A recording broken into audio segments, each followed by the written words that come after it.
defining race and major races of the world. তাৰমানে প্ৰজাতিৰ সংজ্ঞা আৰু পৃথিৱীৰ মুখ্য প্ৰজাতিসমূহৰ বিষয়ে বৰ্ণনা। প্ৰজাতি বুলি ক'লে আমি কি বুজি পাওঁ? অৰ্থাৎ প্ৰজাতিৰ সংজ্ঞা যেতিয়া আমি দিবলগীয়া হয় তেতিয়া আমি এটো কথা ক'ব পাৰো যে পৃথিৱীৰ সমগ্ৰ মানৱ জাতিক আমি এটা জেনাস হোমো আৰু এটা স্পেচিছ সেপিয়েন্সৰ অন্তৰ্ভুক্ত কৰিছো। অৰ্থাৎ মানুহৰ বৈজ্ঞানিক নাম হ'ল হোমো সেপিয়েন্স। এই সমগ্ৰ মানৱ জাতিক আমি কেইটামান ভাগত ভাগ কৰিছো যিবিলাকক আমি প্ৰজাতি বুলি কওঁ। বিশেষকৈ ককেশীয়, মংগোলীয় আৰু নিগ্ৰো এই তিনটা প্ৰজাতিৰ আমি ভাগ কৰিছো। কিন্তু কোনো নৃতাত্ত্বিকৰ মতে অষ্ট্ৰেলিয়াকো এটা প্ৰজাতি হিচাপে গণ্য কৰা হৈছে। কিন্তু অন্যান্য কিছু নৃতাত্ত্বিকৰ মতে অষ্ট্ৰেলীয় প্ৰজাতিটো ককেশীয়ৰ অন্তৰ্গত। গতিকে মূলতঃ আমি তিনিটা প্ৰজাতি পৃথিৱীত অৰ্থাৎ সমগ্ৰ মানৱ জাতিক আমি তিনিটা প্ৰজাতিৰ ভাগ কৰিছো। এটা প্ৰজাতি মানে কি? কিহৰ ভিত্তিত আমি সমগ্ৰ মানৱ জাতিক তিনিটা ভাগত ভাগ কৰিলো? মূল কথাটো হ'ল যে একোটা প্ৰজাতিৰ শাৰীৰিক লক্ষণসমূহ যিবোৰ বংশগতভাৱে আহে আৰু বিভিন্ন প্ৰাকৃতিক পৰিৱেশৰ বাবে তেওঁলোকৰ কিছুমান শৰীৰত লক্ষণৰ সৃষ্টি হয়, এই গোটেইখিনি অন্য এটা প্ৰজাতিৰ মানুহতকৈ পৃথক। অৰ্থাৎ শাৰীৰিক লক্ষণৰ ওপৰত ভিত্তি কৰি আমি সমগ্ৰ মানৱ জাতিকে কেইটামান ভাগত ভাগ কৰিছো আৰু প্ৰত্যেকটো ভাগকে একোটা প্ৰজাতি বুলি কোৱা হয়। অৰ্থাৎ এটা প্ৰজাতিৰ যিবিলাক শাৰীৰিক লক্ষণ আছে সেইবোৰ অন্য এটা প্ৰজাতিৰ মানুহতকৈ বেলেগ। শাৰীৰিক লক্ষণ বুলি কওঁতে আমি যিবিলাক লক্ষণ বাহিৰৰ পৰা দেখা পাওঁ যেনে চৰ্মবৰ্ণ, চুলি, দৈহিক উচ্চতা, চকু, নাক এইবিলাকৰ ওপৰত ভিত্তি কৰি আমি সমগ্ৰ মানৱ গোষ্ঠীক আমি তিনিটা মূল ভাগত ভাগ কৰিছো। সেই ভাগকেইটা হ'ল ককেশীয়, মংগোলীয় আৰু নিগ্ৰো। আমি জানো যে ককেশীয়সকলৰ চৰ্মবৰ্ণ হৈছে তেওঁলোকৰ বগা, শ্বেতবৰ্ণ। সেইদৰে মংগোলীয়সকলৰ চৰ্মবৰ্ণ হৈছে হালধীয়া আৰু নিগ্ৰোসকলৰ চৰ্মবৰ্ণ হৈছে ক'লা। এই যে আমি চৰ্মবৰ্ণৰ কথা, ঠিক সেইদৰে আমি চুলিৰ কথা ক'ব পাৰো, নাকৰ কথা ক'ব পাৰো, চকুৰ কথা ক'ব পাৰো, দৈহিক উচ্চতাৰ কথা ক'ব পাৰো। অৰ্থাৎ এই লক্ষণসমূহ এটা প্ৰজাতিৰ লগত আন এটা প্ৰজাতি নিমিলে। গতিকে এই লক্ষণসমূহৰ ওপৰত ভিত্তি কৰি আমি এই তিনিটা ভাগত ককেশীয়, মংগোলীয় আৰু নিগ্ৰো এই তিনিটা প্ৰজাতিত আমি সমগ্ৰ মানৱ জাতিক ভাগ কৰিছো। পৃথিৱীৰ এই যিবিলাক প্ৰজাতি আছে বা যিমানখিনি পৃথিৱীত এতিয়া বৰ্তমান 8 বিলিয়ন মানুহ আছে, more than 8 বিলিয়ন পপুলেশ্যন আছে পৃথিৱীৰ। এই সমগ্ৰ মানৱ জাতিকে তিনিটা ভাগত ভাগ কৰা হৈছে মূলতঃ। কিন্তু বহুত সময়ত আমি দেখিবলৈ পাওঁ যে এই প্ৰজাতিসমূহৰ মাজত যেহেতু আন্তঃবৈবাহিক সম্বন্ধ হৈছে, অৰ্থাৎ ককেশীয় প্ৰজাতিৰ মানুহৰ লগত নিগ্ৰো প্ৰজাতিৰ মানুহৰ শাৰীৰিক সম্পৰ্ক হৈছে, বিয়া বাৰু হৈছে, ঠিক সেইদৰে মংগোলীয়সকলৰ লগত ককেশীয়সকলৰ বা মংগোলীয়সকলৰ লগত নিগ্ৰোবিলাকৰো তেনেকুৱা ধৰণৰ সম্পৰ্ক হৈছে। তাৰ ফলত আমি পৃথিৱীত এনেকুৱা অসংখ্য জনগোষ্ঠী পাওঁ যিবিলাকৰ শাৰীৰিক লক্ষণসমূহ সম্পূৰ্ণৰূপে এই তিনিটা প্ৰজাতিৰ ভিতৰত নপৰে। অৰ্থাৎ যেতিয়া ককেশীয় আৰু নিগ্ৰোসকলৰ মাজত সংস্পৰ্শ হয়, তেওঁলোকৰ মাজত আন্তঃবৈবাহিক সম্বন্ধ হয়, তেতিয়া আমি পিছৰ প্ৰজন্মত যিবিলাক মানুহ পাম তেওঁলোকৰ মাজত ককেশীয় লক্ষণো দেখা যাব আৰু নিগ্ৰোৰ লক্ষণো দেখা যাব। অৰ্থাৎ সেই মানুহখিনিক আমি কোনোৰকমে কোনো এটা প্ৰজাতিৰ অন্তৰ্ভুক্ত কৰিব নোৱাৰো। তথাপিও পৃথিৱীৰ বিভিন্ন ঠাইত, মূলতঃ ইউৰোপীয় দেশসমূহত আমি ককেশীয়, ইউৰোপীয় দেশসমূহ বা আমেৰিকাতো আমি ককেশীয় মানুহৰ প্ৰাধান্য বেছিকৈ দেখিবলৈ পাওঁ। এছিয়া মহাদেশত আমি মংগোলীয় মানুহৰ সংখ্যা বেছিকৈ দেখিবলৈ পাওঁ। ঠিক সেইদৰে আফ্ৰিকাত আমি নিগ্ৰোসকলৰ পৰিমাণ যথেষ্ট বেছি। কিন্তু ইয়াৰ উপৰিও পৃথিৱীত অসংখ্য জনগোষ্ঠী আছে যিবিলাকক আমি কোনোৰকমে কোনো এটা প্ৰজাতিৰ অন্তৰ্ভুক্ত কৰিব নোৱাৰো। ইয়াৰ আটাইতকৈ সুন্দৰ উদাহৰণ হ'ল ভাৰতীয়সকল। এতিয়া ভাৰতীয়সকলৰ শাৰীৰিক লক্ষণসমূহ যেতিয়া আমি অধ্যয়ন কৰিম তেতিয়াহ'লে আমি দেখিম যে তেওঁলোকৰ মাজত কিছু পৰিমাণে ককেশীয় লক্ষণো আছে, মংগোলীয় লক্ষণো আছে আৰু খুব কম পৰিমাণে হ'লেও নিগ্ৰ লক্ষণো দেখিবলৈ পোৱা যায়। গতিকে ভাৰতীয় উপমহাদেশত যিমানখিনি মানুহ আমি দেখিবলৈ পাওঁ এই মানুহখিনিৰ শাৰীৰিক লক্ষণৰ ওপৰত ভিত্তি কৰি কোনো এটা প্ৰজাতিৰ ভিতৰতে অন্তৰ্ভুক্ত কৰিব নোৱাৰি। তথাপিও আমি সমগ্ৰ মানৱ জাতিক বিভিন্ন লক্ষণৰ ভিত্তিত আমি এই তিনিটা ভাগত ভাগ কৰিছোঁ, যিটো মই কৈছোঁ ককেশীয়, মংগোলীয় আৰু নিগ্ৰ। কোনো কোনো নৃতাত্ত্বিকৰ মতে অষ্ট্ৰেলীয় সকলকো এটা বেলেগ প্ৰজাতি হিচাপে গণ্য কৰা হৈছে, কিন্তু বেছিভাগ নৃতাত্ত্বিকে কয় যে অষ্ট্ৰেলীয় সকল বা অষ্ট্ৰেলীয়ৰ যিবিলাক শাৰীৰিক লক্ষণ আছে সেইবোৰৰ ওপৰত ভিত্তি কৰি তেওঁলোকক ককেশীয় গ্ৰুপৰ অন্তৰ্ভুক্ত কৰা হৈছে বা ককেশীয় প্ৰজাতিৰ অন্তৰ্ভুক্ত কৰা হৈছে। এতিয়া পৃথিৱীৰ এই মুখ্য প্ৰজাতিসমূহৰ যেতিয়া আমি শ্ৰেণীকৰণ কৰিবলগীয়া হয় আমি মূলতঃ এই তিনিটা ভাগৰ কথাই কওঁ, যে নিগ্ৰ, ককেশীয়, মংগোলীয়, এই তিনিটা ভাগৰ কথাই কওঁ। যেতিয়া আমি নিগ্ৰ প্ৰজাতিটোৰ বিষয়ে আলোচনা কৰিবলৈ লওঁ তেতিয়াহ'লে আমি দেখিম যে নিগ্ৰবিলাকৰ মাজতো আকৌ অসংখ্য ভাগ আছে আৰু প্ৰত্যেকটো ভাগৰ শাৰীৰিক লক্ষণৰ কিছু পাৰ্থক্য আছে, যদিও মূলতঃ যিবিলাক মূল লক্ষণ, শাৰীৰিক লক্ষণ সেইবোৰ প্ৰায় একে ধৰণৰ, কিন্তু যিহেতু তেওঁলোকে বিভিন্ন প্ৰাকৃতিক পৰিৱেশত বাস কৰে গতিকে তেওঁলোকৰ শাৰীৰিক লক্ষণো বহু পৰিমাণে আমি বেলেগ বেলেগ ধৰণৰ দেখিবলৈ পাওঁ। এতিয়া নিগ্ৰ প্ৰজাতিৰ লোকৰ আৱয়ৱিক লক্ষণ যদি আমি বৰ্ণনা কৰোঁ তেতিয়াহ'লে আমি ক'ব পাৰোঁ যে তেওঁলোকৰ চৰ্মবৰ্ণ হৈছে গাঢ় পিংগলৰ পৰা ক'লা, পিংগল, ব্ৰাউন, অৰ্থাৎ গাঢ় পিংগল, ডাৰ্ক ব্ৰাউনৰ পৰা ব্লেক, অৰ্থাৎ শৰীৰৰ যিটো ছালৰ যিটো ৰং এইটো কিছুমানৰ ক্ষেত্ৰত আমি দেখোঁ যে গাঢ় পিংগল, ডাৰ্ক ব্ৰাউন, আৰু কিছুমানৰ ক্ষেত্ৰত আমি দেখিবলৈ পাওঁ সম্পূৰ্ণৰূপে ক'লা। কোনো কোনো গোটৰ কেতিয়াবা পিতাভ পিংগল চৰ্মবৰ্ণও পৰিলক্ষিত হয়। কিছুমান ভাগৰ মাজত আমি দেখোঁ যে অলপ হালধীয়াও দেখিবলৈ পোৱা যায়, শৰীৰৰ যিটো ছালৰ ৰং সেইটো কিছু পৰিমাণে পিতাভ পিংগল অৰ্থাৎ ইয়েলো ব্ৰাউনো আমি তেওঁলোকৰ মাজত দেখিবলৈ পাওঁ।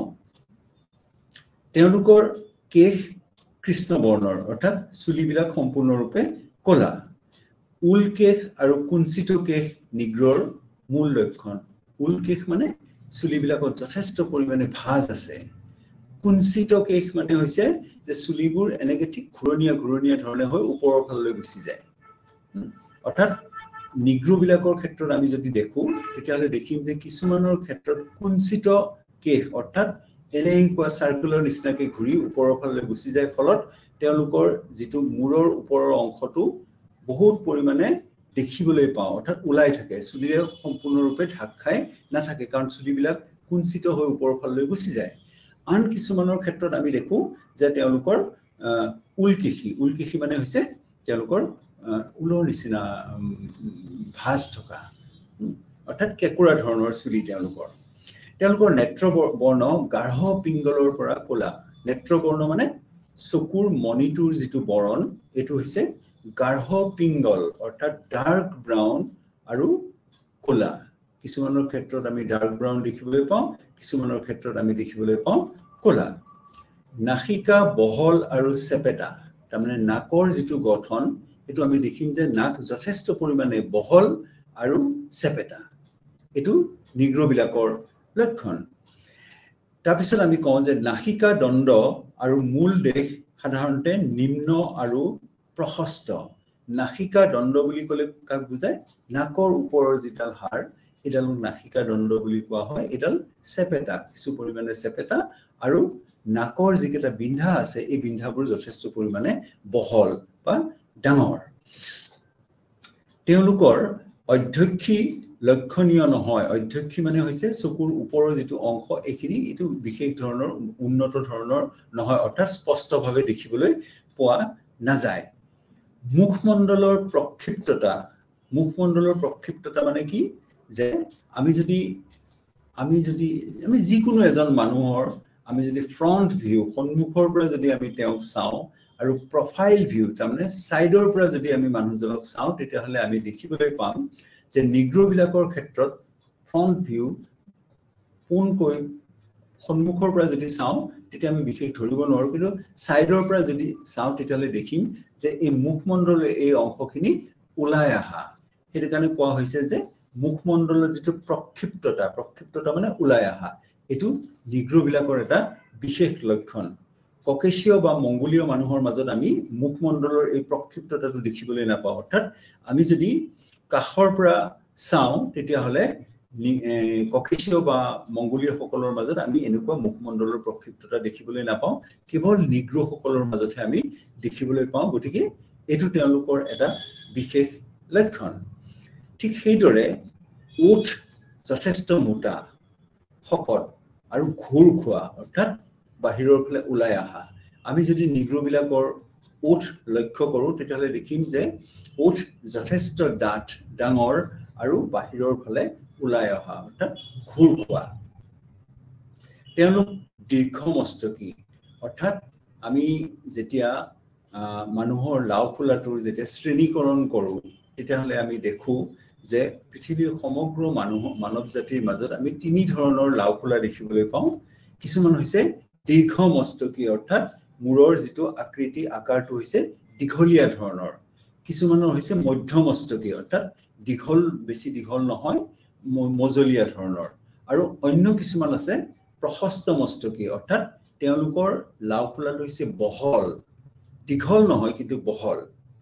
নিগ্ৰোসকলৰ মাজত যদি আমি লাওখোলাটো চাওঁ বা তেওঁলোকৰ লাওখোলা যদি আমি অধ্যয়ন কৰো আমি দেখো যে বেছিভাগ নিগ্ৰো মানুহৰ লাওখোলাটো হৈছে দীৰ্ঘমস্তকী অৰ্থাৎ দীঘলীয়া ধৰণৰ প্ৰশস্তমস্তকী বা মধ্যমস্তকী তেওঁলোকৰ মাজত সংখ্যা খুব কম বেছিভাগ নিগ্ৰো মানুহৰ ক্ষেত্ৰতে আমি দেখো যে তেওঁলোকৰ মস্তক হৈছে দীঘলীয়া সেইকাৰণে দীৰ্ঘমস্তকী বুলি কোৱা হয়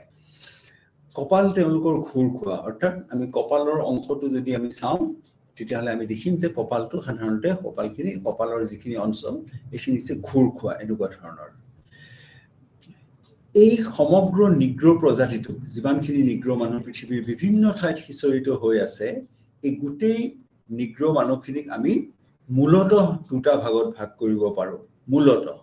এটো মূল আমি দুটা ভাগত ভাগ কৰিব পাৰো এটা হৈছে আফ্ৰিকাৰ নিগ্ৰো অৰ্থাৎ যিসকল নিগ্ৰো মানুহ আফ্ৰিকাৰ বিভিন্ন অঞ্চলত বাস কৰে তেওঁলোকক কোৱা হয় আফ্ৰিকাৰ নিগ্ৰো আৰু অন্য কিছুমান অঞ্চলত বাস কৰা যিবিলাক নিগ্ৰো আছে সেইবিলাকক কোৱা হয় ওচেনিয় নিগ্ৰো তাৰমানে দুটা ভাগ আমি পালো এটা হৈছে আফ্ৰিকাৰ নিগ্ৰো আৰু এটা হল ওচেনিয় নিগ্ৰো এতিয়া আফ্ৰিকা নিগ্ৰো বিলাকক আমি আকৌ কেইবাটাও ভাগত ভাগ কৰিব পাৰো বিশেষকৈ পাঁচটা ভাগত ভাগ কৰা হৈছে যেনে প্ৰকৃত নিগ্ৰো তাৰ পিছতে নাইলোটিক নিগ্ৰো বান্টু নিগ্ৰো বুছমেন হটেণ্টট তাৰ পিছতে নেগ্ৰিলো এনেকৈ কৰি বিভিন্ন ধৰণৰ ভাগত আমি ভাগ কৰিব পাৰো এটা প্ৰকৃত নিগ্ৰো বুলি কোৱাৰ লগে লগে আমি দেখিম যে পশ্চিম আফ্ৰিকা আৰু গিনি উপকূল অঞ্চলত এই সকল নিগ্ৰই বাস কৰে অঞ্চলটা হল পশ্চিম আফ্ৰিকাৰ যেটো পশ্চিম অংশ তাত আৰু গিনি উপকূল ইয়াত যিবিলাক নিগ্ৰো লোকে বাস কৰে তেওঁলোকক প্ৰকৃত নিগ্ৰো বুলি কোৱা হয় প্ৰকৃত নিগ্ৰোৰ চৰ্মবৰ্ণ গাঢ় পিংগল আৰু ক'লা এওঁলোকৰ যেটো চৰ্মবৰ্ণ এটো কিছুমানৰ ক্ষেত্ৰত সম্পূৰ্ণৰূপে ক'লা আৰু কিছুমানৰ ক্ষেত্ৰত আছে গাঢ় পিংগল বা ডাৰ্ক ব্ৰাউন ক'লাটো হৈছে ব্ল্যাক গতিকে ব্ল্যাক এন্ড ডাৰ্ক ব্ৰাউন গাঢ় পিংগল আৰু ক'লা ঠিক সেইদৰে তেওঁলোক উলকেশী অৰ্থাৎ তেওঁলোকৰ চুলি হৈছে উলৰ নিচিনা পাকখোৱা কেকুৰা ধৰণৰ তেওঁলোক প্ৰশস্ত নাখিকী আৰু দীৰ্ঘমস্তকী এতিয়া ইয়াত আমি কৈছো কি যে তেওঁলোকৰ নাকটো হৈছে প্ৰশস্ত অৰ্থাৎ বহল প্ৰশস্ত মানে হৈছে বহল আৰু লাওখোলাটো হৈছে দীৰ্ঘমস্তকী অৰ্থাৎ মূৰৰ যেটো তেওঁলোকৰ আকাৰ হেতু হৈছে দীঘলীয়া ধৰণৰ কপাল প্ৰায় সন্মুখলৈ আগবঢ়া আৰু মুখমণ্ডল প্ৰক্ষিপ্ত কপালখিনি আগৰ ফালে ওলাই আহা ঘূৰ খোৱা আমি আগতে কৈছো নহয় যে কপালখিনি হৈছে আগলৈ আগবাঢ়ি অহা ঘূৰ খোৱা আৰু তেওঁলোক হৈছে তেওঁলোকৰ মুখমণ্ডল প্ৰক্ষিপ্ত অৰ্থাৎ মুখমণ্ডলৰ এই অংশটো বাহিৰলৈ ওলাই আহা আমি এই কথাটো সন্মুখৰ পৰা চালে হয়তো ধৰিব নোৱাৰিব পাৰো কিন্তু আমি যেতিয়া কাষৰ পৰা সাইড ভিউটো চাওঁ আমি কাষৰ পৰা যেতিয়া চাওঁ তেতিয়াহলে আমি দেখিম যে তেওঁলোকৰ মুখমণ্ডল কিছু পৰিমাণে ওলাই আহা বাহিৰৰ ফালে এই কাৰণে কোৱা হৈছে যে তেওঁলোকৰ মুখমণ্ডল হৈছে প্ৰক্ষিপ্ত ঠিক সেইদৰে তেওঁলোকৰ ওঠ ডাঙৰ আৰু ঘূৰ খোৱা ওঠ যদি আমি লক্ষ্য কৰো তেতিয়াহলে দেখিম যে যথেষ্ট ডাঙৰ ওঠ আৰু ওঠটো হৈছে ঘূৰ খোৱা বাহিৰৰ ফালে ওলাই আহা ধৰণৰ তেওঁলোকৰ ভৰি যিটো চৰণ মানে ভৰি তলৰ অংশটো ভৰি হৈছে চুটি অৰ্থাৎ যিখিনি ভৰিৰ অংশটো এখিনি হৈছে চুটি কিন্তু হাতবিলাক যথেষ্ট দীঘল প্ৰকৃত নিগ্ৰৰ ক্ষেত্ৰত আমি দেখিবলৈ পাওঁ যে তেওঁলোকৰ ভৰি চুটি বৰ বেছি দীঘল নহয় কিন্তু তেওঁলোকৰ হাতবিলাক যথেষ্ট দীঘল পশ্চিমে সেনেগাল নদীৰ পৰা সুদান ইউগাণ্ডা আৰু উত্তৰ ৰডেছিয়ালৈ বিস্তৃত অঞ্চলত এলোকে বাস কৰে আন নিগ্ৰতকৈ প্ৰকৃত নিগ্ৰসকলৰ লক্ষণ কিছু পৰিমাণে বেলেগ অন্য নিগ্ৰবিলাকতকৈ তেওঁলোকৰ শৰীৰৰ লক্ষণটো কিছু পৰিমাণে বেলেগ তেওঁলোকৰ দৈহিক উচ্চতা কম অৰ্থাৎ প্ৰকৃত নিগ্ৰবিলাকৰ যিটো হাইট যেটো উচ্চতা দৈহিক উচ্চতা হেতু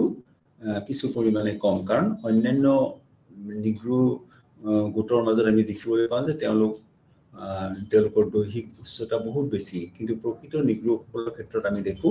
যে তেওঁলোকৰ দৈহিক উচ্চতা কিছু পৰিমাণে কম তেওঁলোকৰ নাক যথেষ্ট বহল এটো আমি কৈছোৱে নাসিকা দণ্ড যেটো নাকৰ মাজৰ হাড়ডাল এডাল চেপেটা আৰু ওঠ বহল বুলি ডাঙৰ বুলি আমি কৈছোৱে মুখমণ্ডলৰ প্ৰক্ষিপ্ততা তেওঁলোকৰ মাজত আছে গতিকে এনেবোৰ লক্ষণ আমি যেতিয়া দেখিবলৈ পাওঁ তেতিয়াহলে আমি বুজি পাম যে এই সকল নিগ্ৰ প্ৰজাতিৰ ভিতৰৰ এটা ভাগ যাক আমি প্ৰকৃত নিগ্ৰ বুলি কওঁ আমি এটা কথা মনত ৰাখিব লাগিব যে নিগ্ৰ বুলি কোৱাৰ লগে লগে তেওঁলোকৰ একটা বিশেষ লক্ষণ আছে আৰু প্ৰত্যেকটো ভাগৰ মাজতে সেই লক্ষণসমূহ আমি দেখিবলৈ পাওঁ মূল লক্ষণসমূহ কিন্তু এই ভাগসমূহৰ মাজত যেহেতু তেওঁলোক বিভিন্ন পাৰিপাৰ্শ্বিক অৱস্থাত বা ভৌগোলিক স্থানত তেওঁলোকে বাস কৰে ফলত সেই অঞ্চলৰ যেটো প্ৰকৃতি বা পৰিবেশ তাৰ প্ৰভাৱ তেওঁলোকৰ শাৰীৰিক লক্ষণৰ ওপৰত পৰে সেইবাবে এই যিবোৰ বিভিন্ন ভাগ আছে নিগ্ৰৰ মাজত সেইবাবে তেওঁলোকৰ শাৰীৰিক লক্ষণবোৰ কিছু পৰিমাণে এটা ভাগৰ পৰা অন্যটো ভাগৰ বেলেগ আমি দেখিবলৈ পাওঁ এটা নাইলটিক নিগ্ৰ বুলি যাক কোৱা হৈছে বা নাইলট বুলিও কোৱা হয় নাইলটিক নিগ্ৰ মানে হৈছে যে এই লোকসকল নীল নদীৰ উপত্যকাত বাস কৰে আফ্ৰিকাৰ যেটো নীল নদী ৰিভাৰ নাইল অৰ্থাৎ নীল নদীৰ উপত্যকাত এই নিগ্ৰসকলে বাস কৰে তেওঁলোকে উজনি অঞ্চল অৰ্থাৎ পূব সুদানত এই সকল নিগ্ৰৰ বসবাস আমি বেছিকে দেখিবলৈ পাওঁ পূব সুদান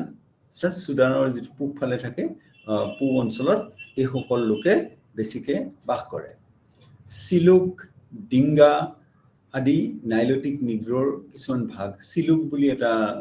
তেওঁলোকৰ মাজত গোষ্ঠী আছে ঠিক ডিঙ্গা বুলি এটা গোষ্ঠী আছে এইবিলাক হৈছে নাইলটিক নিগ্ৰ বুলি যেটো আমি ভাগ কৈছো তেওঁলোকৰ মাজত থকা কিছুমান ভাগ এই নাইলটিক নিগ্ৰৰ মাজত হেমেটিয় অথবা ইথিওপিয় উপাদানো আমি দেখিবলৈ পাওঁ আমি জানো যে ইথিওপিয়াটো নিগ্ৰ লোকসকলে বাস কৰে তেওঁলোকৰ শাৰীৰিক লক্ষণ কিছু পৰিমাণে বেলেগ কিন্তু যিবিলাক নাইলটিক নিগ্ৰ বুলি কোৱা হৈছে তেওঁলোকৰ মাজত ইথিওপিয় উপাদানো কিছু পৰিমাণে পৰিলক্ষিত হয় এইবোৰে খুচাই যে তেওঁলোকৰ লগত হেমেটিয় লোক বা ইথিওপিয়া লোকৰ কিছু সংমিশ্ৰণ ঘটিছে এই লক্ষণবোৰ যে আমি তেওঁলোকৰ মাজত দেখিবলৈ পাওঁ নাইলটিক নিগ্ৰৰ মাজত তাৰ কাৰণটো হৈছে যে সম্ভৱতঃ কেতিয়াবা কোনো সময়ত হেমেটিয় লোকবিলাক আৰু ইথিওপিয়াৰ লোকবিলাকৰ লগত তেওঁলোকৰ শাৰীৰিক সংমিশ্ৰণ হৈছে অৰ্থাৎ বায়োলজিক্যাল ৰিলেশনশিপ তেওঁলোকৰ মাজত হৈছে যাৰ ফলত নাইলটিক নিগ্ৰবিলাকৰ মাজত আমি এই ধৰণৰ লক্ষণসমূহ দেখিবলৈ পাওঁ তাৰ হেমেটিয় বা ইথিওপিয়াৰ লক্ষণো আমি তেওঁলোকৰ মাজত দেখিবলৈ পাওঁ সেইকাৰণে বহুত ক্ষেত্ৰত এই নাইলটিক নিগ্ৰোক প্ৰকৃত নিগ্ৰো বুলি কোৱা নহয় যেনেকৈ আমি প্ৰকৃত নিগ্ৰোৰ ক্ষেত্ৰত আমি যিবোৰ লক্ষণ দেখিছিলোঁ নাইলটিক নিগ্ৰোৰ ক্ষেত্ৰতো তেওঁলোকৰ নিগ্ৰোৰ লক্ষণসমূহ আছে কিন্তু প্ৰকৃত নিগ্ৰো বুলি এই কাৰণেই আমি ক'ব নোৱাৰো যে তেওঁলোকৰ অন্য গোষ্ঠীৰ লগতো সংমিশ্ৰণ হৈছে হেমাইটৰ লগত হৈছে ইথিওপিয়াৰ লগত হৈছে গতিকে ইথিওপিয়ান বা হেমাইট গ্ৰুপৰ পৰা অসংখ্য শাৰীৰিক লক্ষণ তেওঁলোকৰ মাজত সোমাই পৰিছে যাৰ বাবে আমি তেওঁলোকক প্ৰকৃত নিগ্ৰো বুলি ক'ব নোৱাৰো এই প্ৰকাৰ নিগ্ৰোৰ তাৰমানে নাইলটিক নিগ্ৰোৰ আৱয়বিক লক্ষণসমূহ হ'ল যে চৰ্মবৰ্ণ খুব ক'লা এতিয়া ইয়াৰ আগতে আমি কৈছিলো যে চৰ্মবৰ্ণ প্ৰকৃত নিগ্ৰোৰ ক্ষেত্ৰত কৈছিলো যে গাঢ় পিংগলৰ পৰা ক'লা কিন্তু নাইলটিক নিগ্ৰোৰ ক্ষেত্ৰত আমি কম যে তেওঁলোকৰ চৰ্মবৰ্ণ খুব ক'লা তাৰমানে ক'লাৰ ভিতৰতো আৰু অলপ বেছিকৈ ক'লা তেওঁলোকৰ চুলি উলকেশী আগতে আমি প্ৰকৃত নিগ্ৰোত যেনেকৈ পাইছিলো ঠিক তেনেকুৱা ধৰণে চুলি হৈছে উলকেশী নাক বা নাসিকা প্ৰশস্ত নাক বহল আগত প্ৰকৃত নিগ্ৰোত যেনেকৈ পাইছিলো ঠিক তেনেকুৱা ধৰণৰ আৰু মুখমণ্ডলৰ যিটো প্ৰক্ষিপ্ততা মুখমণ্ডল যে আমি ওলাই অহা বুলি কৈছো এইটো প্ৰকৃত নিগ্ৰোতকৈ কম অৰ্থাৎ মুখমণ্ডলৰ যিটো প্ৰক্ষিপ্ততা এটো কিছু পৰিমাণে কম মস্তক তেওঁলোকৰো দীৰ্ঘ অৰ্থাৎ তেওঁলোকো দীৰ্ঘ মস্তকী প্ৰকৃত নিগ্ৰো বিলাকৰ নিচিনাকৈ তেওঁলোকৰো মস্তক হৈছে দীৰ্ঘ মস্তকী তেওঁলোক যথেষ্ট ওখ নাইলটিক নিগ্ৰো বিলাক হৈছে যথেষ্ট ওখ আৰু ক্ষীণকায় অৰ্থাৎ মানুহবিলাক যথেষ্ট ওখ কিন্তু তেওঁলোক ক্ষীণ এনেকুৱা ধৰণৰ যিবোৰ লক্ষণ আমি দেখো তেতিয়ালে আমি চিনাক্ত কৰিব পাৰো যে এই লোকসকল নাইলটিক নিগ্ৰোৰ অন্তৰ্ভুক্ত মানুহ প্ৰকৃত নিগ্ৰোত আমি দেখিছিলো যে শাৰীৰিক লক্ষণ তেওঁলোক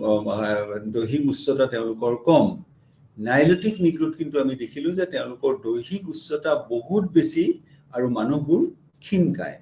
গতিকে এনেকুৱা কিছুমান শাৰীৰিক লক্ষণ এনেকুৱা ভাগবিলাক প্ৰকৃত নিগ্ৰোৱে হওক নাইলটিক নিগ্ৰোৱে হওক বা আধা হামিদ যি ভাগেই নহওক কিয় তেওঁলোকৰ মাজত কিছু পাৰ্থক্য আমি দেখিবলৈ পাওঁ ঠিক তেনেকৈ মই উল্লেখযোগ্য যিকেইটা ভাগ সেইকেইটা আগতে কৈ গৈ আছো তাৰ ভিতৰত আৰু এটা অতি উল্লেখযোগ্য ভাগ আছে সেইটো হৈছে বান্টু ভাষাভাষী নিগ্ৰ বা বান্টু তেওঁলোকে বান্টু হৈছে এক ধৰণৰ ভাষা আফ্ৰিকাৰ নিগ্ৰ সমাজৰ মাজত চলা এটা ভাষাক কয় বান্টু বুলি গতিকে এই লোকসকলক বান্টু ভাষাভাষী নিগ্ৰ বুলিও কোৱা হয় নাইবা বান্টু বুলিও তেওঁলোকক কোৱা হয় বান্টু ভাষাভাষী লোক বা বান্টু ভাষাভাষী নিগ্ৰসকল প্ৰকৃততে নিগ্ৰ যদিও তেওঁলোকৰ মাজত হেমেটিয় নেগ্ৰিলো আৰু বুছমেন হটেণ্টটৰ কিছু উপাদান সোমাই আছে যে তেওঁলোক বান্টু ভাষাভাষী যিসকল নিগ্ৰৰ কথা আমি কৈ আছো তেওঁলোক নিগ্ৰ হয় কিন্তু নিগ্ৰ হলেও তেওঁলোকৰ মাজত বিভিন্ন জাতি প্ৰজাতিৰ বিভিন্ন ধৰণৰ শাৰীৰিক উপাদান তেওঁলোকৰ মাজত আমি দেখিবলৈ পাওঁ মূলতঃ হেমাইট সকলৰ লগত তেনেকে বুছমেন হটেণ্টট এইবিলাকৰ সৈতে তেওঁলোকৰ বিভিন্ন সময়ত সংস্পৰ্শ হয় আৰু সেইভাবে এইবিলাক যিবিলাক হটেণ্টট পিগমি বা হেমাইট এইবিলাকৰ যিবিলাক শাৰীৰিক লক্ষণ আছে সেই লক্ষণসমূহ বান্টুভাষী নিগ্ৰসকলৰ মাজতো সোমাই পৰে ফলত তেওঁলোকক আমি প্ৰকৃত নিগ্ৰ বুলি ক'ব নোৱাৰো কিন্তু তেওঁলোকো নিগ্ৰৰ এটা ভাগেই হয় এতিয়া মধ্য আৰু দক্ষিণ আফ্ৰিকাৰ বান্টু ভাষাভাষীৰ বিভিন্ন লোকসকল এই গোটটোৰ অন্তৰ্ভুক্ত কৰা হৈছে তাৰমানে দক্ষিণ আফ্ৰিকা আৰু মধ্য আফ্ৰিকাত বাস কৰা যিবিলাক নিগ্ৰ লোক আছে যিবিলাকে বান্টু ভাষা কয় এই গোটেইবিলাক মানুহক লগ লগাই এইটো ভাগৰ অন্তৰ্ভুক্ত কৰা হৈছে যেটো আমি বান্টু ভাষী নিগ্ৰ বুলি কওঁ অৰ্থাৎ তেওঁলোকক ইয়াৰ ভিতৰত অন্তৰ্ভুক্ত কৰা হৈছে বিভিন্ন নৃগোষ্ঠীয় সমষ্টিবোৰৰ মাজত বিভিন্ন অনাবান্টু উপাদান যেনেকৈ যি পৰিমাণে আছে তাক সঠিককৈ ক'ব নোৱাৰি অৰ্থাৎ বাহিৰৰ পৰা যিবিলাক শাৰীৰিক লক্ষণ অন্য গোটৰ পৰা আহি তেওঁলোকৰ মাজত সোমাইছে কিমান সোমাইছে কেনেকৈ সোমাইছে এই বিষয়ে আমি সঠিককৈ নাজানো কিন্তু তেওঁলোকৰ মাজত যে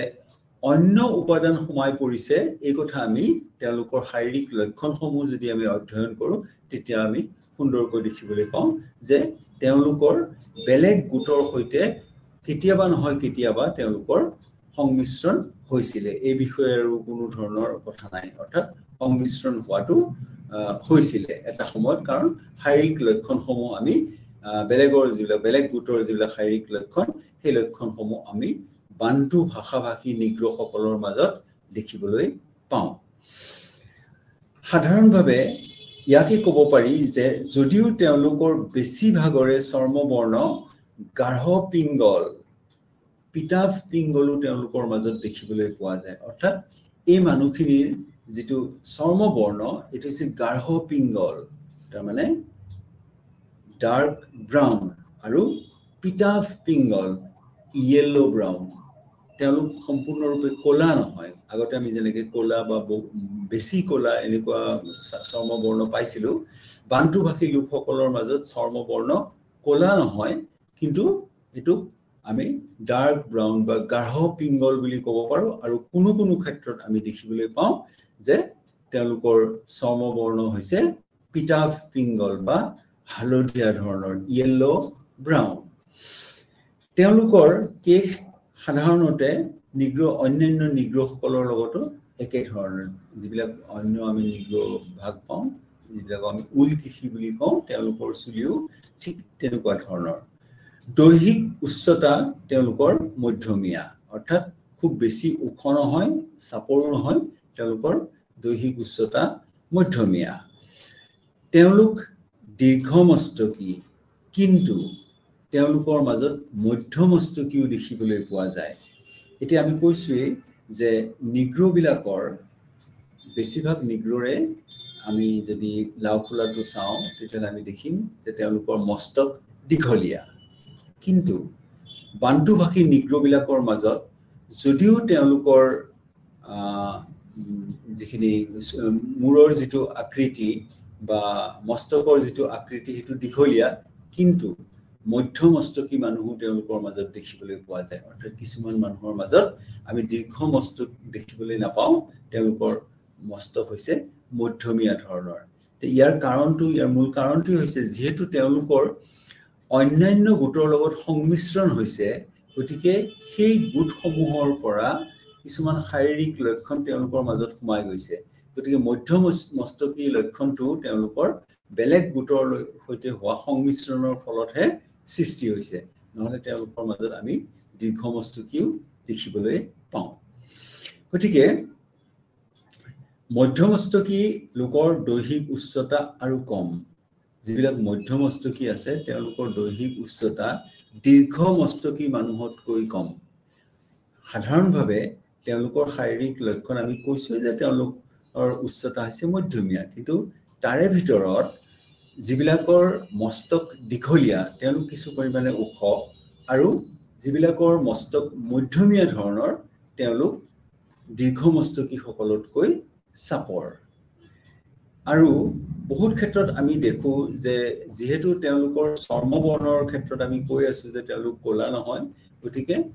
এই সকল নিগ্ৰৰ ক্ষেত্ৰত আমি চৰ্মবৰ্ণটো অন্যান্য নিগ্ৰৰ দৰে সম্পূৰ্ণৰূপে ক'লা দেখিবলৈ নাপাওঁ বহুত ক্ষেত্ৰত আমি দেখো যে তেওঁলোকৰ চৰ্মবৰ্ণ পিংগল ব্ৰাউন অৰ্থাৎ এইবোৰ ক'লা নহয় মুখমণ্ডলৰ প্ৰক্ষিপ্ততাও তেওঁলোকৰ ক্ষেত্ৰত কম অৰ্থাৎ মুখমণ্ডল যিখিনি আমি প্ৰক্ষিপ্ততা মানে আমি বুজি পাইছো যে মুখমণ্ডলটো ওলাই আহা বাহিৰৰ ফালে আৰু এই গোটেই কথাটো আমি চাব পাৰিম কেতিয়া যেতিয়া আমি কাষৰ পৰা তেওঁলোকৰ মুখমণ্ডল অধ্যয়ন কৰিম বান্টু ভাষী নিগ্ৰসকলৰ এই যিটো মুখমণ্ডলৰ প্ৰক্ষিপ্ততা এটো বহুত কম প্ৰকৃত নিগ্ৰবিলাকৰ ক্ষেত্ৰত আমি দেখিছিলো যে যথেষ্ট পৰিমাণে তেওঁলোকৰ মুখমণ্ডল প্ৰক্ষিপ্ত কিন্তু বান্টু ভাষী নিগ্ৰসকলৰ মাজত এই প্ৰক্ষিপ্ততা যথেষ্ট কম ঠিক সেইদৰে তেওঁলোকৰ মাজত আমি নিগ্ৰসকলৰ মাজত দেখিছো যে ওঠ তেওঁলোকৰ যথেষ্ট ডাঙৰ আৰু ঘূৰ খোৱা কিন্তু বান্টু ভাষী নিগ্ৰসকলৰ মাজত ওঠ ইমান ডাঙৰ নহয় ঠেক আৰু কোনো ক্ষেত্ৰত আমি অলপ ডাঙৰ দেখিবলৈ পাওঁ কিন্তু প্ৰকৃত নিগ্ৰসকলৰ নিচিনা ইমান ডাঙৰ বা ঘূৰখোৱা ধৰণৰ নহয় গতিকে কিছু পাৰ্থক্য আমি এই তিনটা ভাগৰ মাজত দেখিলো যে যদিও এই গোটেইকেইটা ভাগেই নিগ্ৰোৰ অন্তৰ্গত নিগ্ৰো প্ৰজাতিৰ অন্তৰ্গত তথাপিও তেওঁলোকৰ মাজত কিছুমান আমি শাৰীৰিক পাৰ্থক্য লক্ষণৰ পাৰ্থক্য কিছুমান আমি দেখিবলৈ পাওঁ ইয়াৰ পিছত বুছমেন আৰু হটেণ্টট এই দুটা অতি উল্লেখযোগ্য গোট হটেণ্টট বিলাক আৰু হটেণ্টট বিলাকক কেতিয়াবা আমি সান নামেৰেও পৰিচিত অৰ্থাৎ হটেণ্টট বুলি নকৈ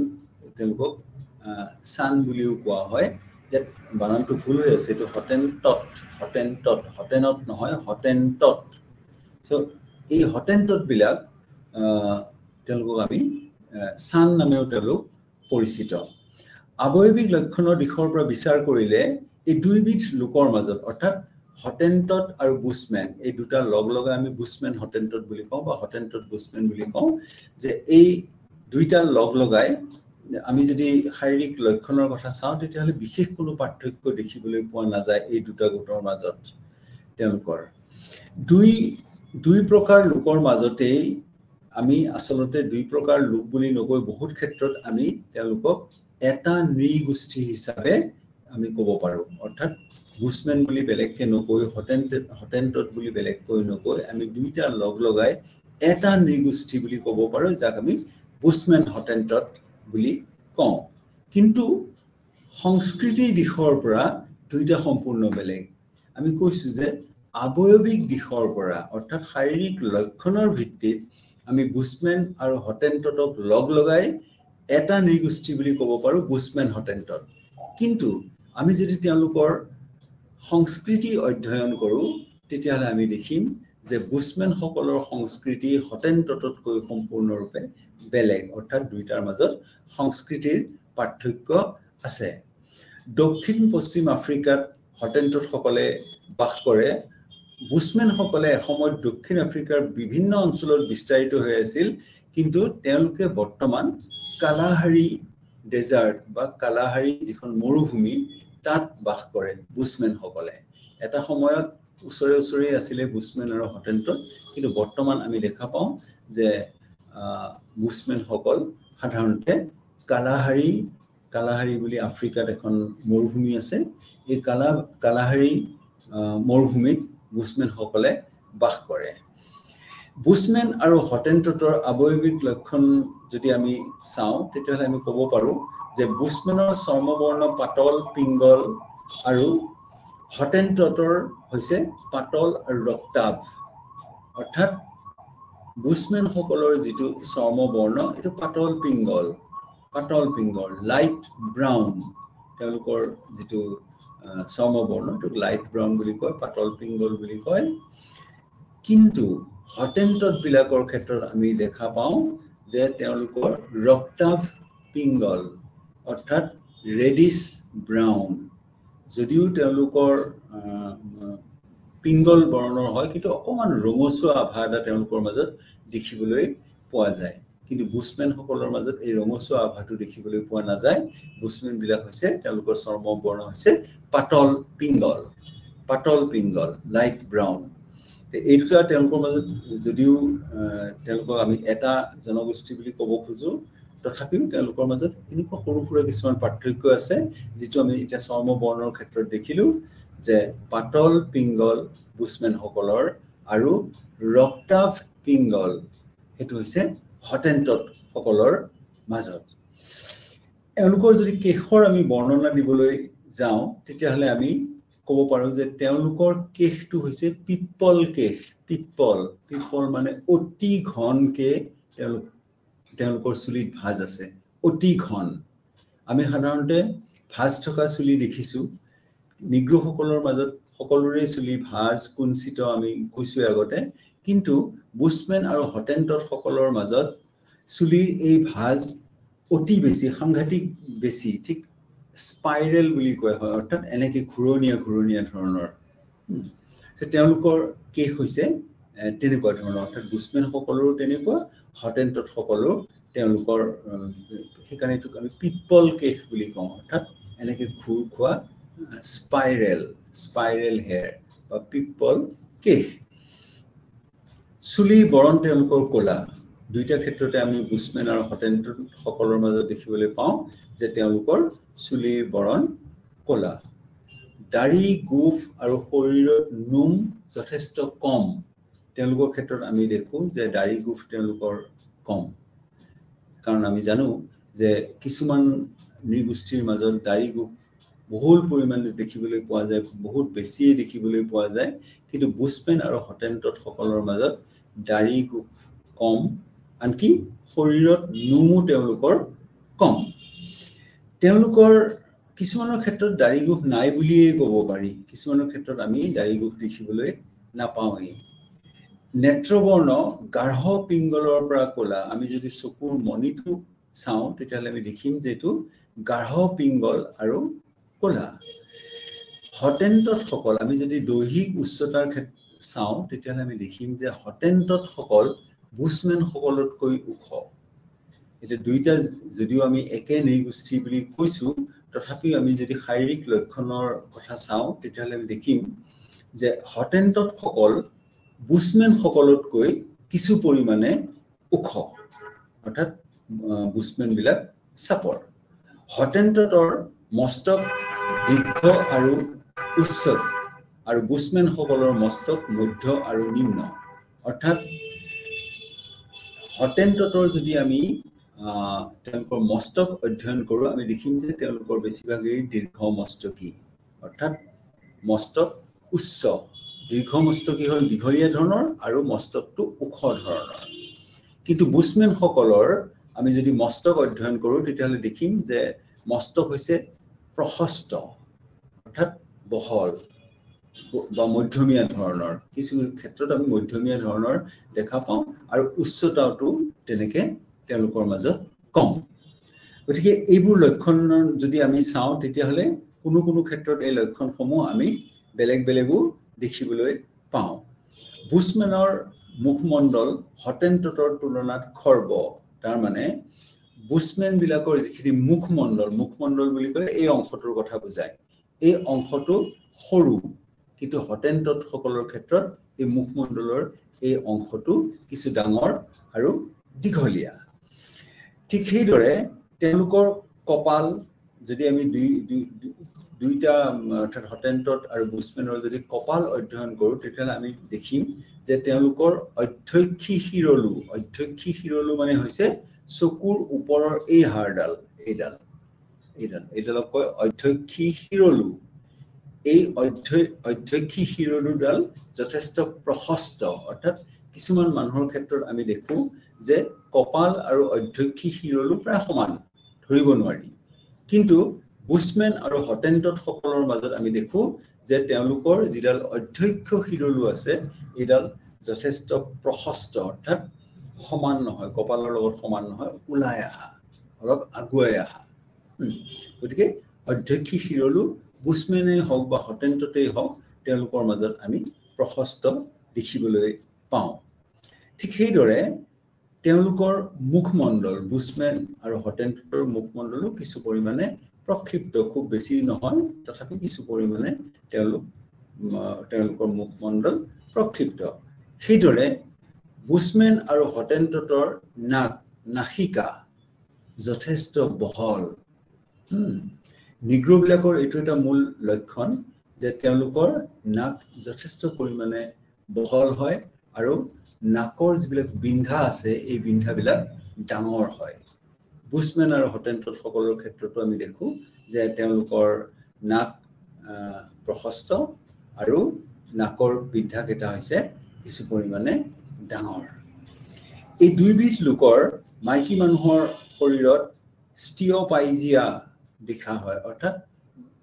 হটেণ্টট আৰু বুছমেন সকলৰ মহিলাসকলৰ এটা বিশেষত্ব হ'ল যে তেওঁলোকৰ কঁকালৰ তলৰ অংশটো যথেষ্ট ডাঙৰ আৰু ওলাই অহা বাহিৰৰ ফালে অৰ্থাৎ আমি যদি কাষৰ পৰা চাওঁ তেতিয়াহ'লে দেখিম যে বুছমেন আৰু হটেণ্টট মহিলাসকলৰ কঁকালৰ তলৰ অংশটো যথেষ্ট পৰিমাণে ওলাই আহা এইটো এটা ডাঙৰ লক্ষণ বুছমেন আৰু হটেন্টট সকলৰ মাজত তেওঁলোকৰ মাজত এইটো লক্ষণ আমি দেখিবলৈ পাওঁ এটো অন্য নিগ্ৰো সকলৰ মাজত তেনেকৈ দেখিবলৈ পোৱা নাযায় কিন্তু বুছমেন আৰু হটেন্টটৰ মাইকী মানুহবিলাকৰ মাজত এই লক্ষণটো আমি দেখিবলৈ পাওঁ ইয়াৰ পিছত আৰু এটা ভাগৰ কথা আছে আৰু এটা ভাগ আছে হেতু হৈছে নেগ্ৰিলো বা আফ্ৰিকাৰ পিগমি যিবিলাক পিগমি আফ্ৰিকাত বাস কৰে মূলতঃ সেইবিলাকক আমি নেগ্ৰিলো বুলি কওঁ বা আফ্ৰিকাৰ পিগমি বুলিও আমি তেওঁলোকক কওঁ কংগোৰ বিহুবীয় অঞ্চলত এই সকলে বাস কৰে কংগো আফ্ৰিকাৰ কংগো অঞ্চলৰ যিবিলাক বিহুবীয় অঞ্চল আছে বিহুব ৰেখাৰ তলৰ যিবিলাক অঞ্চল আছে য'ত যথেষ্ট পৰিমাণে গৰম আৰু খুব বৰষুণ হয়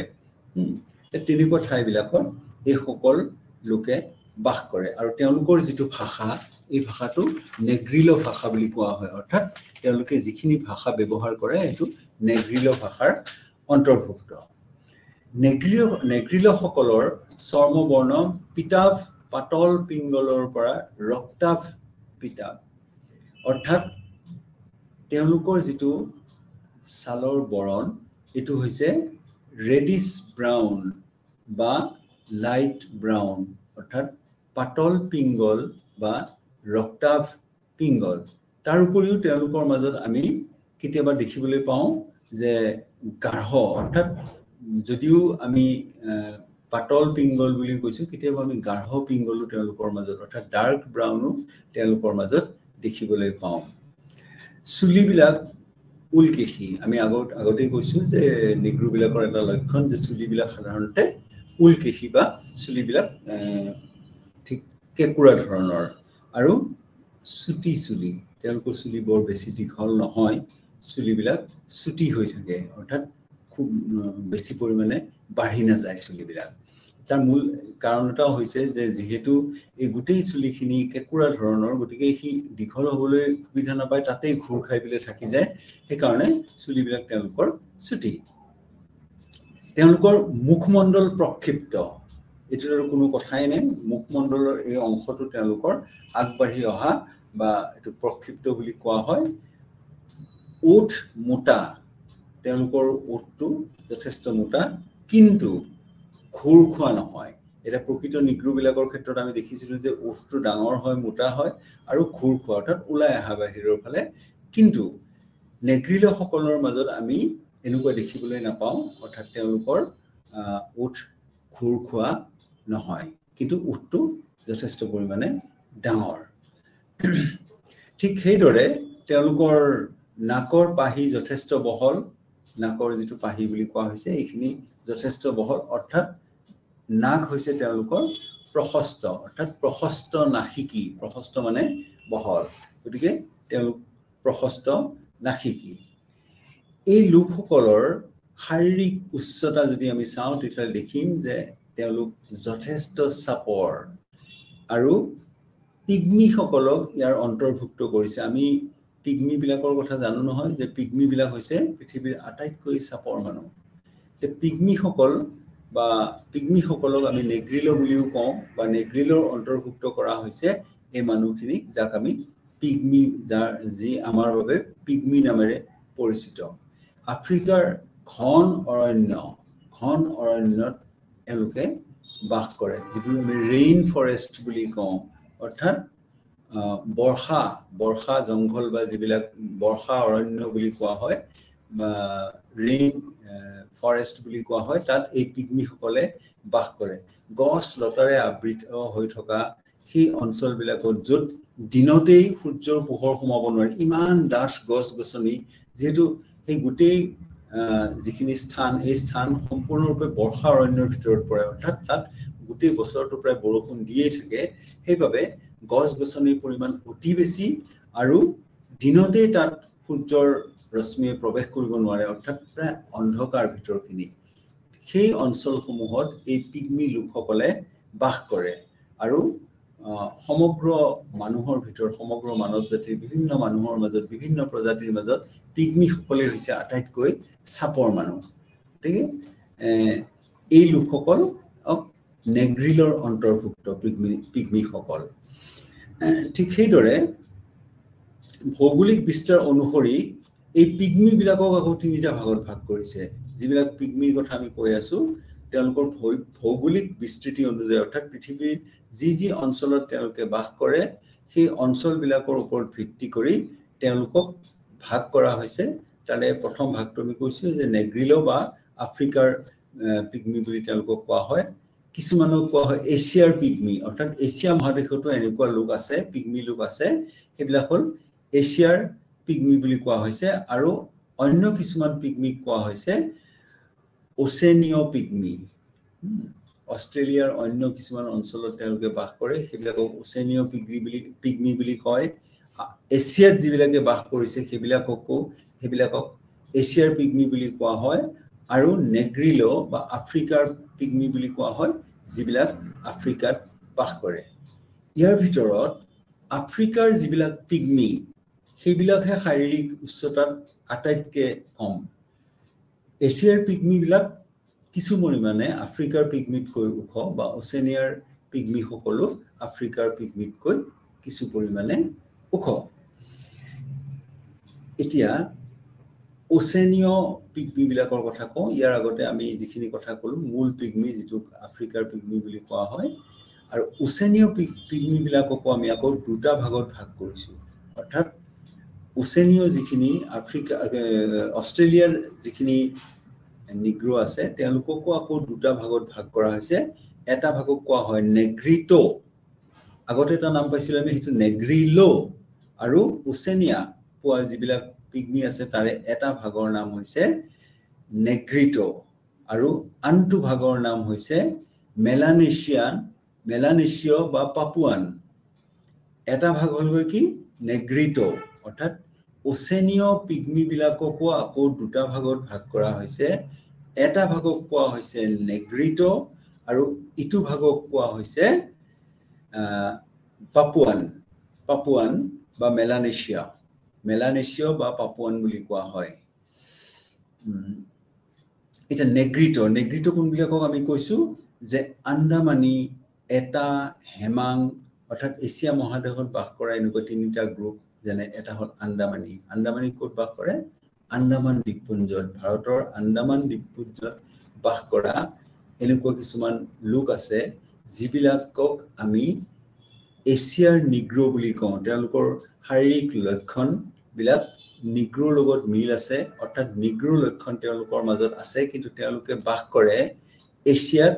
ভাৰতৰ আন্দামান নিকোবৰ দ্বীপপুঞ্জত সেইবিলাকক কোৱা হয় আন্দামানি তেনেকে এটা বুলি এটা এনেকুৱা জনগোষ্ঠী আছে আৰু হেমাং বুলি এটা জনগোষ্ঠী আছে এইবিলাক এছিয়াৰ পিগমি বিলাকৰ ভিতৰত পৰে আনহাতে টেপিৰো বিলাক হৈছে ওচেনিয় পিগমিৰ প্ৰতিনিধি যিবিলাক টেপিৰো বুলি এটা ভাগ আছে সেইবিলাক হৈছে ওচেনিয় নিগ্ৰোৰ প্ৰতিনিধি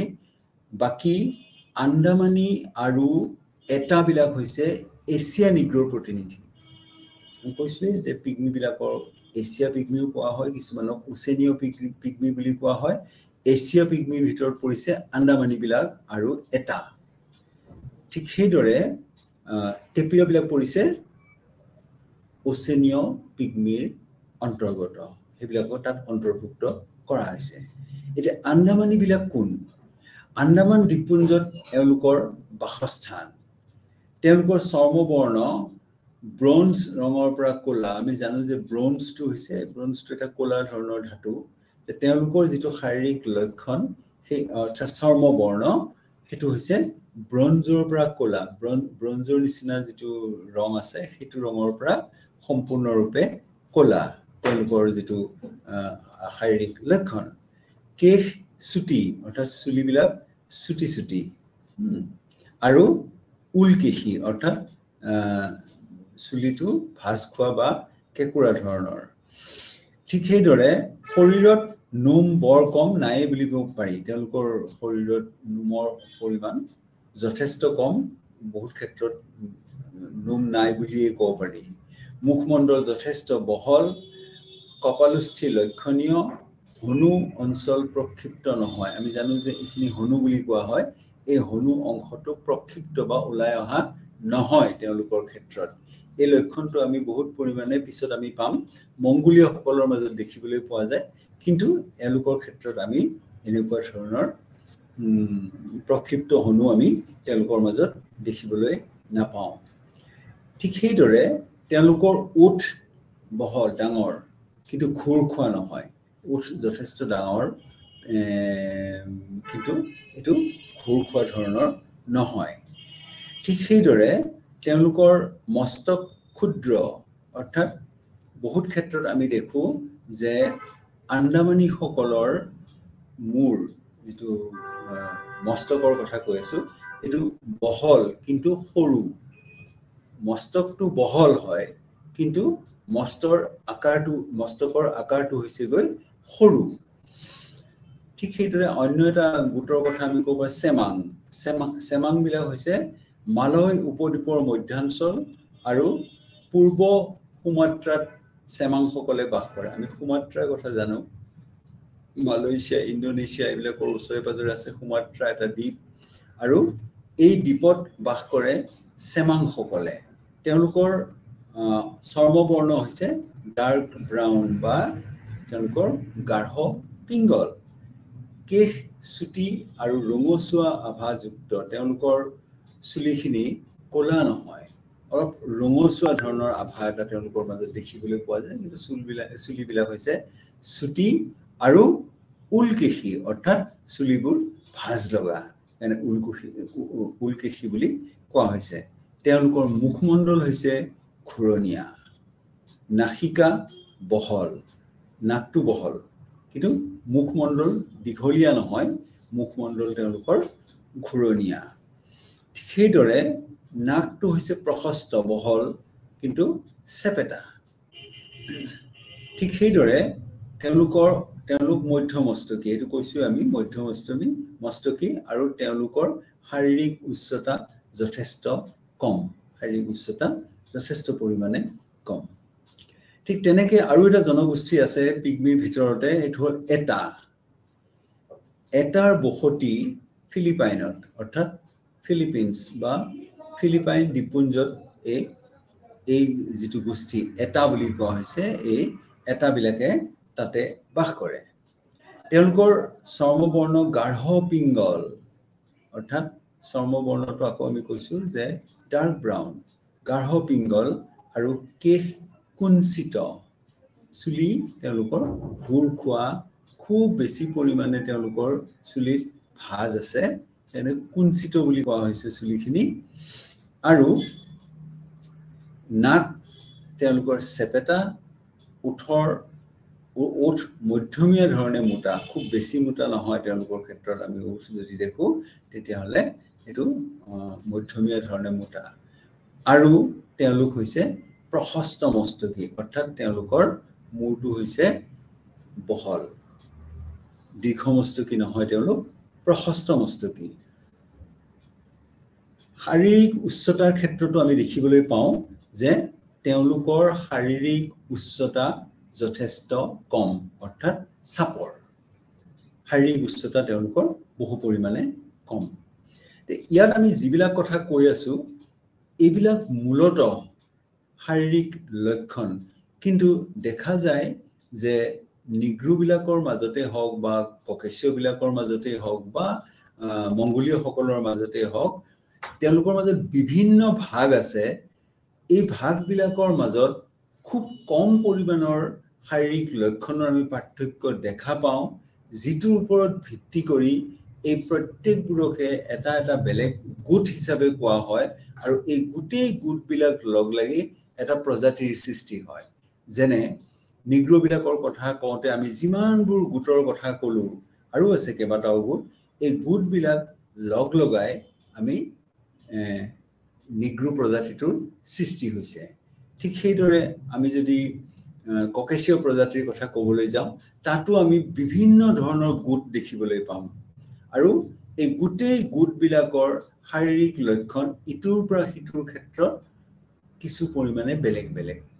কিন্তু গোটেই গোটবিলাকৰ যদি আমি লক্ষণবিলাক চাওঁ তেতিয়াহ'লে যিটো বেসিক মূল যিটো ককেশীয় বা নিগ্ৰো যিটো লক্ষণ তেওঁলোকৰ মাজত আছে সেই কাৰণে আমি এই গোটেইবোৰ জনসমষ্টিকে নিগ্ৰোৰ অন্তৰ্ভুক্ত কৰা হৈছে কাৰণ শাৰীৰিক লক্ষণসমূহ তেওঁলোকৰ ক্ষেত্ৰত একে এতিয়া টেপিৰো বুলি যিটো ভাগ আছে অৰ্থাৎ টেপিৰো নামৰ যিটো গোষ্ঠী আছে এইবিলাকে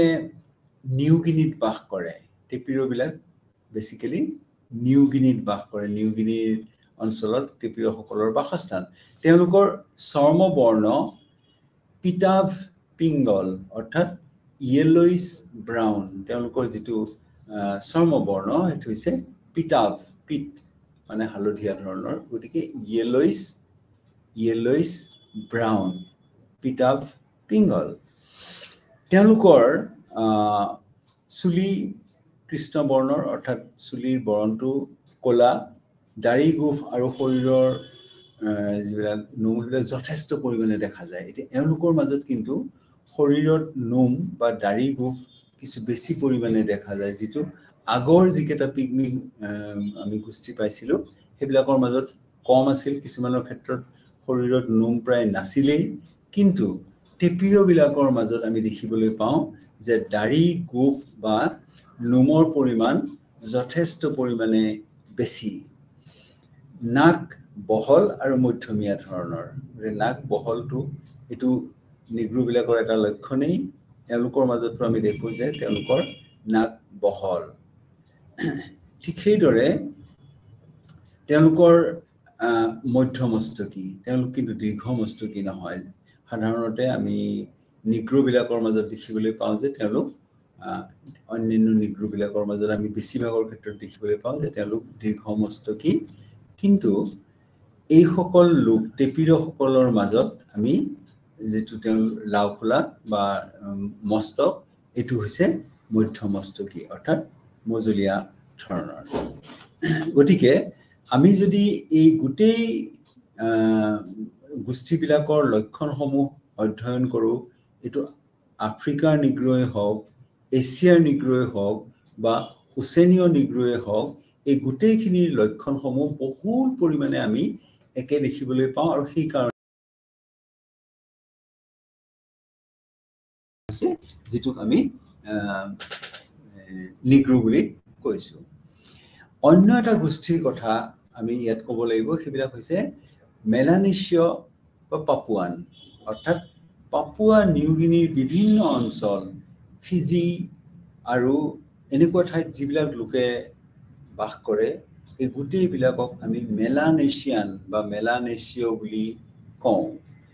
মেলানেছিয়ৰ চৰ্ম বৰ্ণ গাঢ় চকলেট তেওঁলোকৰ ক্ষেত্ৰতো আমি যদি চৰ্ম বৰ্ণ চাওঁ তেতিয়াহ'লে তেওঁলোকৰ গাঢ় চকলেট কেতিয়াবা তাম্ৰ বৰ্ণৰ অৰ্থাৎ তেওঁলোকৰ মাজতো ইয়েলোইশ বা হালধীয়া ধৰণৰ এটা ৰং তেওঁলোকৰ মাজতো দেখিবলৈ পোৱা যায় আকৌ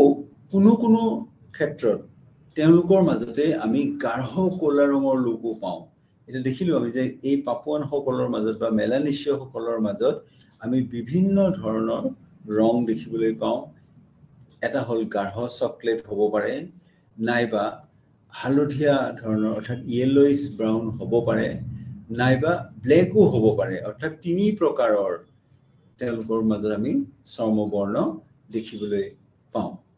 তেওঁলোকৰ চুলিও হৈছে কেকুৰা ঘূৰ খোৱা পাক খোৱা আৰু দাড়ি গোফ আৰু শৰীৰৰ নোম সাধাৰণতে কম কেতিয়াবা আমি বেছিও দেখিবলৈ পাওঁ কেতিয়াবা আমি কমও দেখিবলৈ পাওঁ পাপুৱান সকলে ঠিক সেইদৰে নিউগিনি আৰু মেলানেছিয়াৰ দ্বীপসমূহত বাস কৰে তেওঁলোকৰ চৰ্ম বৰ্ণও গাঢ় চকলেট তাৰ পিছত বা কিছুমানৰ ক্ষেত্ৰত আমি ক'লা চৰ্ম বৰ্ণও দেখিবলৈ পাওঁ চুলিও কেকুৰা ধৰণৰ হয় আৰু ঠিক সেইদৰে তেওঁলোকৰ দাড়ি গোফৰ পৰিমাণটো যথেষ্ট বেছি আমি অন্য কিছুমান গোটৰ মাজত দেখিবলৈ পাওঁ যে তেওঁলোকৰ দাড়ি গোফৰ পৰিমাণটো কম বা কিছুমানৰ ক্ষেত্ৰত সম্পূৰ্ণৰূপে নাই কিন্তু এওঁলোকৰ মাজত দাড়ি গোফৰ পৰিমাণ বহুত বেছি অন্যান্য নিগ্ৰো গোষ্ঠীবিলাকৰ দৰে এওঁলোকৰো নাসিকা যথেষ্ট বহল নাকৰ যিখিনি অংশৰ কথা কৈ আছো নাসিকা যথেষ্ট বহল আৰু তেওঁলোকৰ যিটো নাকৰ বিন্ধা হেকেটা যথেষ্ট পৰিমাণে ডাঙৰ অন্য এটা গোটৰ কথা কৈ আছে যেটো বেদ্দা বুলি কোৱা হৈছে তে ভেদ্দাবিলাক আমাৰ অতি ওচৰতে বাস কৰে এওঁলোক হৈছে শ্ৰীলংকাৰ অধিবাসী অৰ্থাৎ শ্ৰীলংকাত আমি ভেদ্দাসকলক দেখিবলৈ পাওঁ তেওঁলোকৰ শাৰীৰিক লক্ষণৰ ওপৰত ভিত্তি কৰি আমি ক'ব পাৰো যে ভেদ্দাবিলাকৰ মাজতো তেওঁলোকৰ নিগ্ৰোবিলাকৰ মাজত যেনেকুৱা লক্ষণ আছে তেওঁলোকৰ মাজত সেই লক্ষণ আমি দেখিবলৈ পাওঁ গতিকে এইখিনি কথা আমি ইয়াত আজি আলোচনা কৰিলো ইয়াৰ পিছত আমি প্ৰজাতিৰ যিবিলাক অন্য ভাগ আছে সেটা আমি আলোচনা কৰিম ইয়াৰ পিছৰ ক্লাছটোত নমস্কাৰ